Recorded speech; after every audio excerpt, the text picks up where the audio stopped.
Երևանի քաղաքապետարանը մշակել, իսկ տարածքային կառավարման և ենթակառուցվածքների նախարարությունն ազգային ժողով է ներկայացրել ավտոմոբիլային տրանսպորտի մասին օրենքում փոփոխություն և լրացում կատարելու մասին և կից օրենքների նախագծերի փաթեթը։ Նպատակն է հստակեցնել ներհամայնքային ուղևորափոխադրումների հետ կապված հարաբերությունները, սահմանել վարչական պատասխանատվություն ծառայությունից առանց վճարման օգտվող անձանց համար։ Փոխնախարարը ազգային ժողովի գլխադասային հանձնաժողովում ներկայացրեց, ներհամայնքային ուղևորափոխադրումները կարող են կազմակերպվել ինչպես համայնքի, այնպես էլ 100% համայնքային մասնակցությամբ օպերատորի կողմից, որի դեպքում փոխադրավարձի արժեքը սահմանում է համայնքի ավականին։ Մանրամասնեց վարչական իրավախախտումների մասին օրենքով նախատեսվող կարգավորումները, թե որ դեպքում ուղևորը կարող է պատասխանատվության ենթարկվել։ Առաջինը վերաբերում է այն դեպքին, երբ որ առանց իրավունքի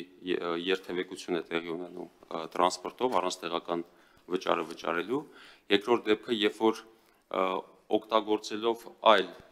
ուղևորի, օրինակ արտոնություն ունեցող ուղևորի իրավունքը երթևեկում է այլ անձ եւ երբ որ վճարում իրականացվել է, այսինքն իրավունք ունի, սակայն այդ իրավունքի շրջանակներում վավերացում չի անցել տրանսպորտային միջոցում։ Մրցույթ հայտարարվե, սակագինը որոշվե։ Այդ ամեն րոպե ավականին կարող առանց մրցույթի ավելացնել։ Նման կարգ չկա։ Այստեղ օրենքի եզրափակիչ մասում էլ եք դուք գրել, որ մրցույթում ախտած կազմակերպության սակագինը չի կարող փոփոխվել համայնքի ղեկավարի կամ ավականի որոշմամբ։ Եթե 100% ուղևորափոխադրումների կազմակերպումը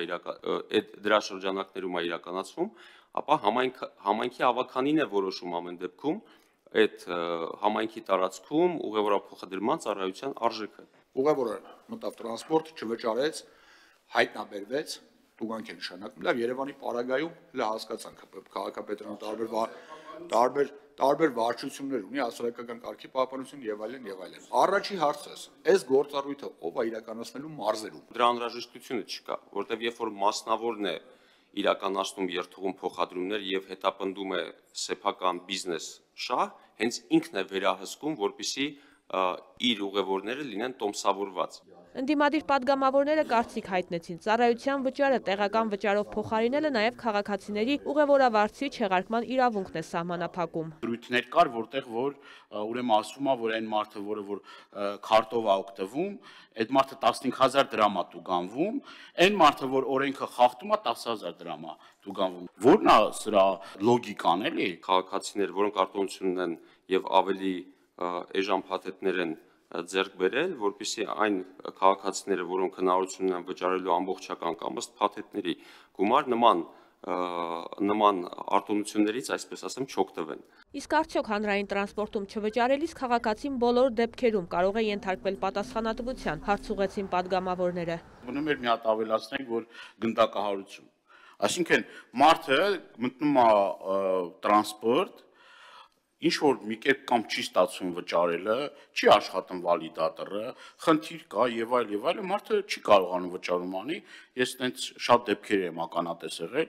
կանչում են ոստիկանություն, քննչական, էսել, մարդուն խայտարակ է կանում։ Ձեր բարձրաձայնած խնդիրը այն ժամանակ է ծագում եւ այդ պրոցեդուրան այն ժամանակ է ծագում, երբ որ քաղաքացին չի վճարում եւ չի էլ պատրաստվում նույնականացվել, այդ պարագայում միայն կարող է տեսուչը, աշխատակիցը, որը վերահսկողություն է իրականացնում, նաև ոստիկանությունից աջակցություն խնդրել։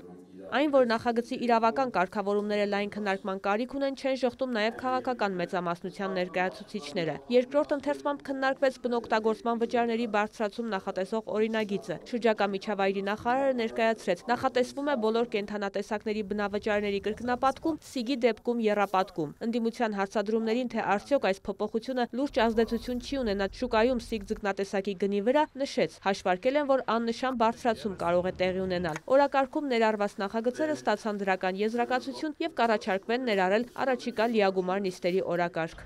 Վարդուհի Արզումանյան, լուրեր։